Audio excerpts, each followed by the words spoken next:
You're watching TAG TV.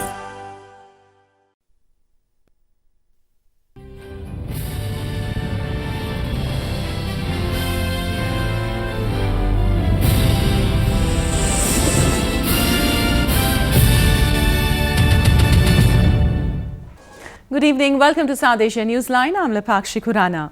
Here are the top stories we are tracking for you on Monday, the 28th of May. Queen Maxima of Netherlands arrives on 4-day official visit to India.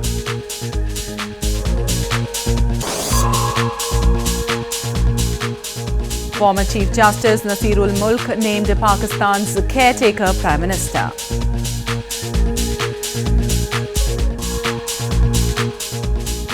And 3.4 million register to vote as Afghan poll body extends registration deadline. And now for all the details. Queen Maxima of the Netherlands arrived in Indian capital New Delhi on a 4-day visit to the country on Monday. On the first day of her visit, she held meetings with development partners at the UN House and visited Niti Aayog, the policy think tank of the Indian government, to discuss opportunities to expand financial inclusion in India.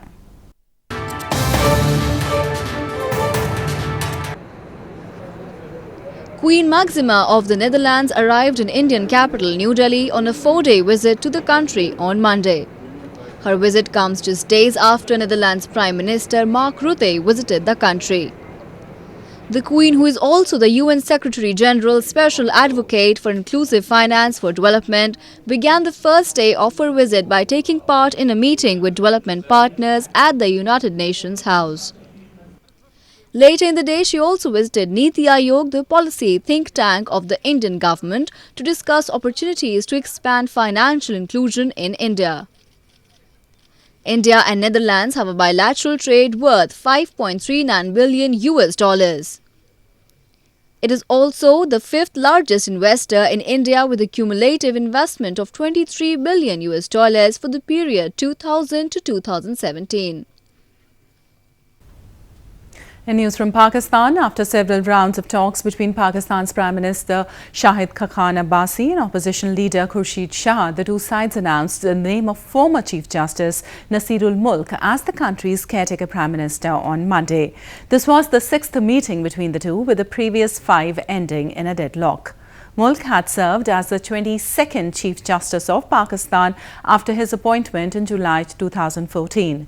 Prior to that, he had served as Pakistan's acting Chief Election Commissioner.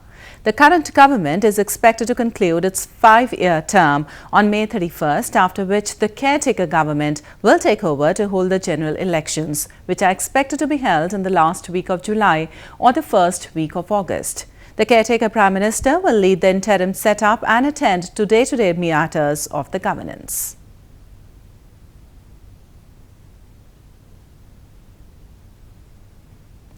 Moving on, a sit-in hunger strike was held by Sindhi activists against enforced disappearances outside the Pakistani embassy in London on Sunday. Sindhi activists have long blamed Islamabad of carrying out atrocities on innocent Sindhi people. They accuse any attempt to highlight the situation is muzzled. Members of the Sindhi community observed a day-long hunger strike in front of the Pakistan Embassy in London on Sunday. The sit-in was organized by World Sindhi Congress to condemn state-led atrocities against political activists and intellectuals in Pakistan's Sindh province. They shouted anti-Pakistan and anti-army slogans, alleging their direct involvement in the abduction of Sindhi activists. There have been over 1,200 known cases of enforced disappearance in Sindh province since 2010. The past year has been a surge in cases, with 160 people disappeared since February 2017. To release all missing persons who are human rights activists, political workers and who are demanding for right of self-determination for Sindhi people, and we demand from Pakistan government to release all missing persons. There is a long history of using enforced disappearance as a tactic by Pakistan to silence critics and instill fear among the families of the victims. Sindhi activists blame Pakistani forces operate with impunity in Sindh region and any attempt to highlight the situation is muzzled. The disappeared area often human rights and political activists or journalists who have spoken out against the government's policies and actions. In news from Afghanistan, Afghanistan's Independent Election Commission on Sunday said over 3.4 million people have registered to vote for the upcoming parliamentary and district council polls to be held in October. Meanwhile, election monitoring groups have questioned the validity of the figures shared by the poll body, saying the number could be a lot less. The Independent Election Commission of Afghanistan or IEC on Sunday said over 3.4 million people have registered to vote for the October polls across the country. The IEC has also extended the voter registration process for another 10 days. Meanwhile, election monitoring groups and former heads of the IEC have said that the poll body does not have credible documents to prove how many people have actually registered. انتخابات هنوز سیستمی را عیار نساخته که را به اثبات برسانه که واقعا چه تعداد از مردم واقعی در ثبت نام شرکت کرده، چون هنوز دیتابیس نیست، هم سیستم واقعی نیست. آنچه را که کمیسیون انتخابات گفته میشه به دست میاره از طریق تلفن است که نمیتونه مورد اعتبار باشه. اگر کمیسیون مستقل انتخابات هر چیز زودتر در قسمت بانک معلوماتی کار نکنند و واقعا در مورد کنترل و مواظبت و جلوگیری از این مسائل اقدام نکنند در همکاری با جامعه جهانی، من فکر میکنم که در آخر اعضای کمیسیون مستقل انتخابات شاید حیثیت کمیشنرهای سابقه را به خود حتی بیشتر از او و نام جز خواهی ملی دیگر نخواهد داد. Election observers have said turnout of people at vote registration centers continues to remain weak and that local lawbreakers and officials in provinces have been seen to put stickers on fake ID cards. Based on the IEC statistics, over 20% of voter registration centers are still not open due to security threats in the country. Once denied training to scale the mountains because of her exceeding age, Sangeeta Bahal has made the record of being the oldest Indian woman expeditor to scale the world's highest peak, the Mount Everest. Bahal, after making the record, met Indian ambassador to Nepal in Kathmandu on Sunday.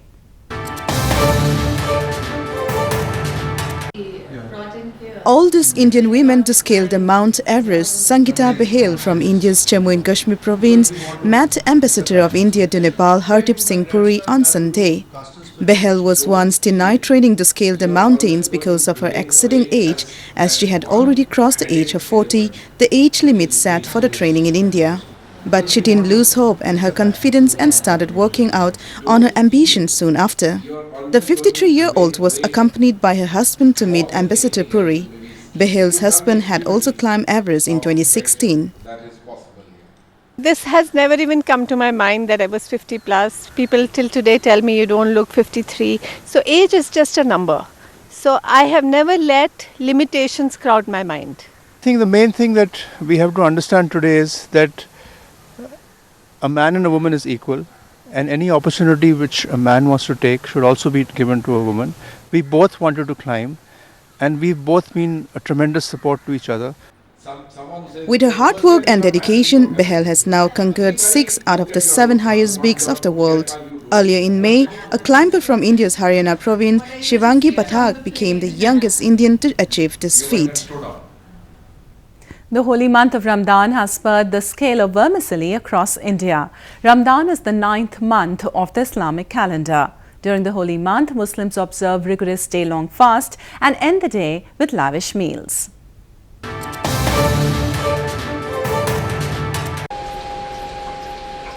Production of vermicelli, one of the traditional meals during Muslim holy month of Ramadan, has picked up pace in India's northern Gorakhpur city as Ramadan approaches its peak time.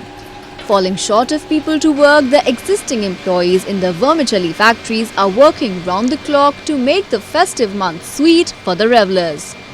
Meanwhile, in northeastern Guwahati city of India, people were seen flocking stalls selling vermicelli, dry fruits and nuts. Shopkeepers too were seen flaunting national and international varieties of dry fruits like cashews and raisins.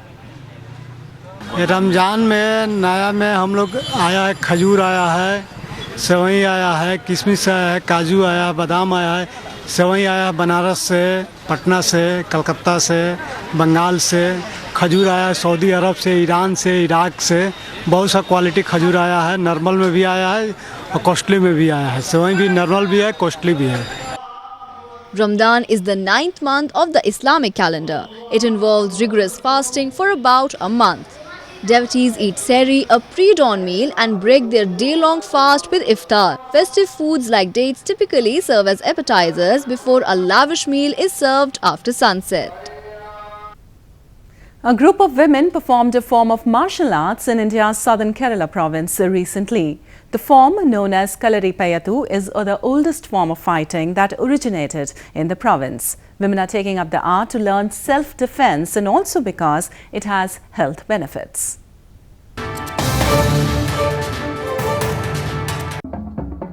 An all-women troupe recently performed Kalaripayattu, a martial art form widely practiced in India's southern Kerala province.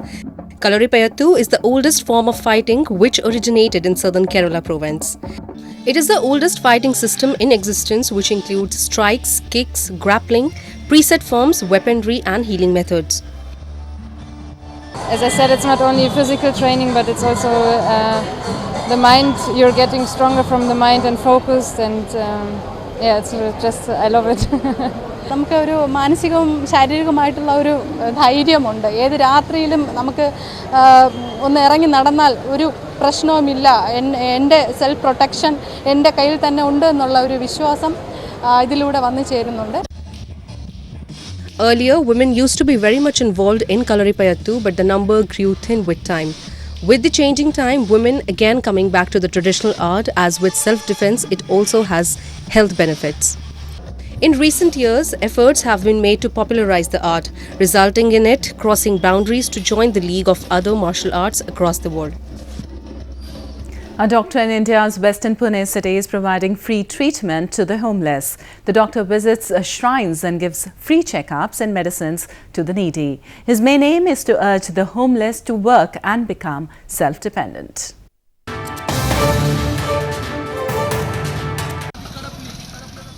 A doctor in India's western Pune city is providing free treatment to the poor and the underprivileged so that they leave the begging trade and turn their lives around by working and earning for themselves. Abhijit Sonofne has been regularly visiting temples and mosques where he looks for beggars who are usually found outside the religious establishments. He provides them free checkups and medicines. He even goes as far as to take them to a hospital when necessary. Every day I go to each temple and mosque, and I every day go and check all the beggars, and I try to provide all the medical services to these beggars. My basic aim is not to provide the medical services. The provision of medical services is just a road to reach to their heart. And my basic aim and motive is that they should work and they should not continue the begging trade. Doctor ने हमको बहुत मदद किया और डोले का operation करके दिया, दोनों आंखें का ऑपरेशन करके दिया, दवा देते, बहुत दवा दिए, चश्मे दिए हमको. For these needy people, Sonofne is family who has been helping them for almost 2 years now. He also has a trust named Soham Trust which helps in executing this initiative. His main aim is to treat and cure the health problems so that they can change the method of earning their livelihood. He wants to spread a message of equality and being self-dependent amongst the homeless. Well, that's the way it was in South Asia this evening. Before we conclude, the top stories once again. Queen Maxima of Netherlands arrives on 4-day official visit to India.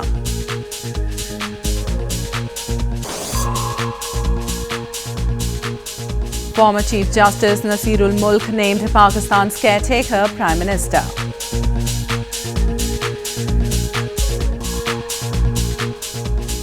And 3.4 million register to vote as Afghan poll body extends registration deadline.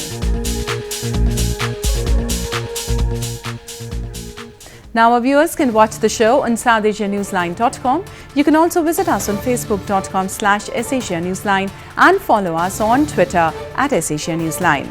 That's all in tonight's edition. We'll see you same time tomorrow. Good night.